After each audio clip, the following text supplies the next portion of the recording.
Welcome back to the best in horror since last Halloween, 2020-2021. I'm ML Miller. While both films manage to still maintain their teeth, they are, at their core, horror comedies, or at least have quirky comedic elements. As I've said before, this is not always the best mix, but these two manage to balance the two genres well. This is ML Miller Frights' Best in Horror Countdown 2020-2021.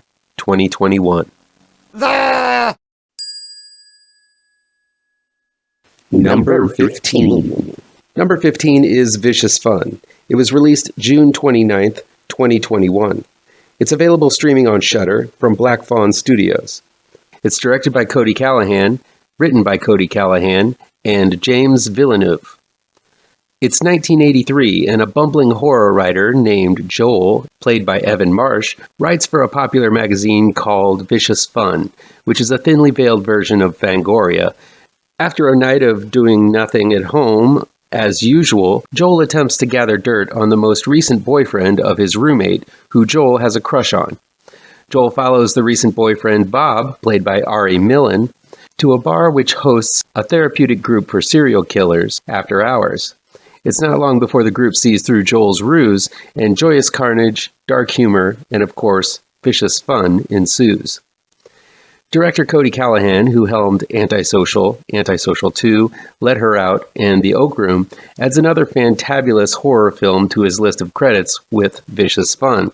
If you fondly remember those classic 80s horror movies that deftly blended horror and comedy, like Night of the Creeps, Vamp, and Fright Night, you can add Vicious Fun to that list as it feels cut from the exact same cloth. Cody Calahan not only gives the film a fun electric neon aesthetic throughout, but it also pulls some common plot elements from the 80s with his co-writer James Villeneuve. There's a boppy and fast feel to this film that just doesn't seem to happen that often these days. The comedy is crisp, and actually feels like it takes risks, not tippy-toeing around safe material in order not to offend. Sure, there are some broad strokes slapstick moves, but also some really cleverly written dialogue that makes it so the film never gets stale. And while this isn't a scare-a-minute horror film, it never forgets that it is one. The gallows humor really walks hand in hand with the morbid and diabolical stuff going on. Yes, a therapeutic group for serial killers is a broad concept loaded with all kinds of comedic potential, and a lot of that is taken advantage of. Still, there are gory kills, evil characters, intense situations, and all kinds of wrong happenings from beginning to end. This is all because Vicious Fun only gets started when the serial killer support group concept comes to an end. Most films would just hinge the entire runtime on that premise, but there's a whole other movie where the killers lay siege on a police station that takes things to a new level of mayhem. It's that willingness to go to uncharted horror territory that makes it all the more entertaining and unpredictable. Calahan also has a tendency to really play around with the depth of field, where things are going on in the foreground as well as the background, and that shows a deft understanding of how to make a tense and suspenseful horror scene, linking them together to make one awesome horror film. The acting is fantastic as well. Our lead, Joel, played by Evan Marsh, is a hapless yet likable lead, if not a bit cliched.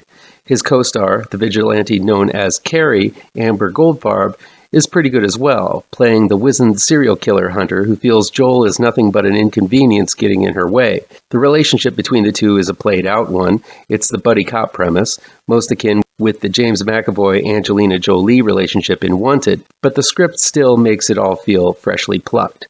The best part of Vicious Fun is how they fill out the rest of the cast. There's a trio of cops, Christopher Bowman, Mark Gibson, and John Frey, who deserve their own film and are hilarious in the way they parody tough cop behavior.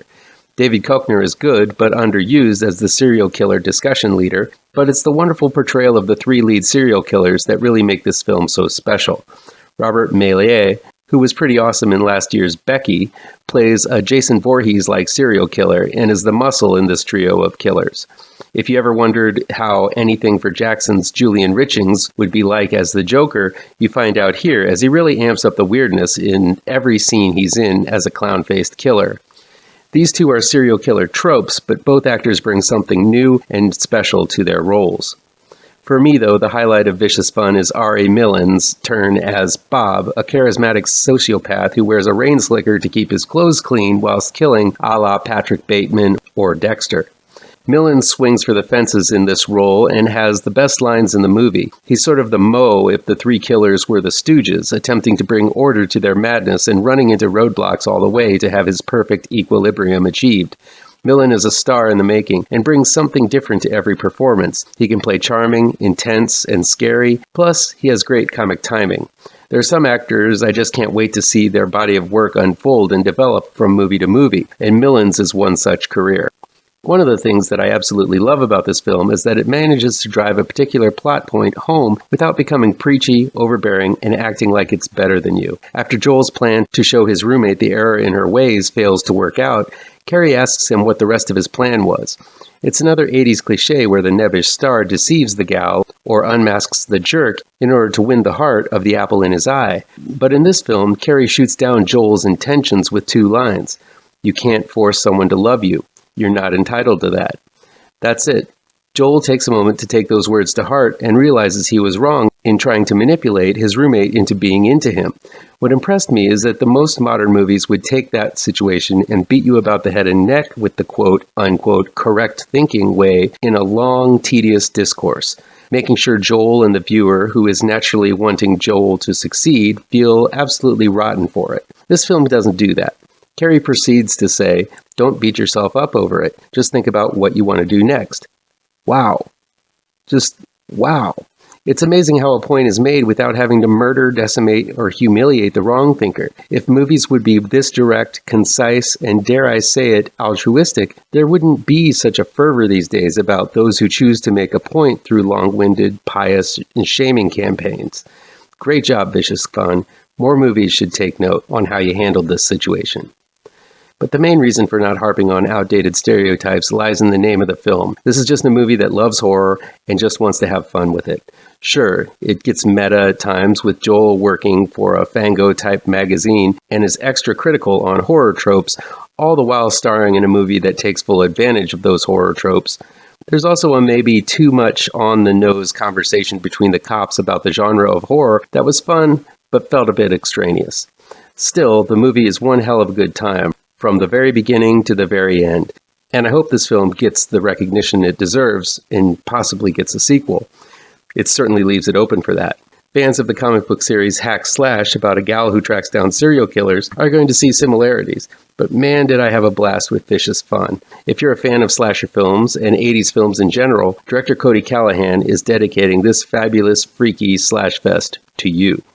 For the bonus review, I chose the critical darling The Wolf of Snow Hollow.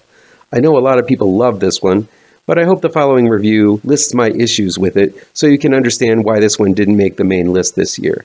I still wanted to recognize it as a good one, and it just barely didn't make it on the list. Today's bonus review is The Wolf of Snow Hollow, aka Werewolf. It was released October 9th, 2020, and it's available on demand from XYZ Films and Orion Films. The Wolf of Snow Hollow is directed and written by Jim Cummings. When a series of savage murders plague a small Midwestern town of Snow Hollow, the responsibility falls on recovering alcoholic and Deputy Sheriff John Marshall, played by writer-director Jim Cummings, to bring the murderer in. John's father, Sheriff Headley, played by Robert Forster, is close to retirement and relies heavily on John to take care of the legwork in capturing this criminal, but all of the evidence says that the culprit is not a man, but something kind of like a werewolf. While John is adamant that this is a man they're looking for, not a werewolf, he begins to give in to the stress and starts drinking again when the case gets tough, which doesn't help in capturing the killer, be he man or beast. The Wolf of Snow Hollow is basically a police procedural focusing on one flawed man looking to solve a brutal case. I enjoyed the film quite a bit, mainly for the classical whodunit style of police show it seemed to be derived from. The film is not excessively gory, but the murders are, and even though we aren't shown every wound and innard, the suggestion of the carnage is effective enough. While this is sort of a werewolf film, it's an unconventional one. And convention seems to be a sad symptom of werewolf movies. The Wolf of Snow Hollow really isn't like any of those that I've seen before. All of the night hunting, the carnage, and the claws and roars at the moon are there, but the film provides a nice twist to the typical werewolf story that surprised me in a good way. One of the things that every cop story has to have is a personal hurdle for the main cop to overcome while working on the case. In this case, it's John's alcoholism. And while this, I think, is ripe territory to plumb in terms of man's grappling with his animalistic side, aka a werewolf story, I feel at times the alcoholic angle overshadows the main murder case. It's one thing to connect two conflicts in the story, it's another to give the subtext so much screen time that it blocks out the main problem, the murders and the wolf. Too much time is spent on John's struggle with the bottle, and at times I felt I was watching an alcoholism movie with a little bit of werewolf rather than a much more appealing werewolf movie with alcoholism themes. The balance is off, especially in the latter portion of the film, and I think the story suffers for it. That said, The Wolf of Snow Hollow is an exciting, thrilling, and surprisingly funny film. Cummings has written a script with a lot of wit, providing a unique tone that doesn't make fun of the horrors that happen, but provide gallows humor necessary in order to cope with it. The Wolf of Snow Hollow is one of Robert Forster's final performances, and the film is worth seeing simply to enjoy this actor for one last time. While his role is not big, every time he shows up really elevates the film. There's a whole lot to like about this little cop mystery flick. The reveal at the end is especially well done, and those looking for a funny yet biting monster movie are in for a huge treat with The Wolf of Snow Hollow. Come back tomorrow for the next installment to the Best in Horror Countdown 2021. If you hit all the pertinent bells and whistles down below, you're sure never to miss it. See you then.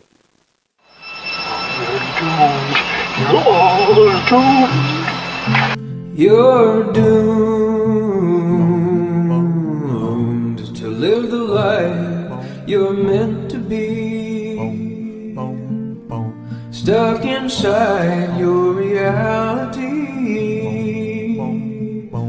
You're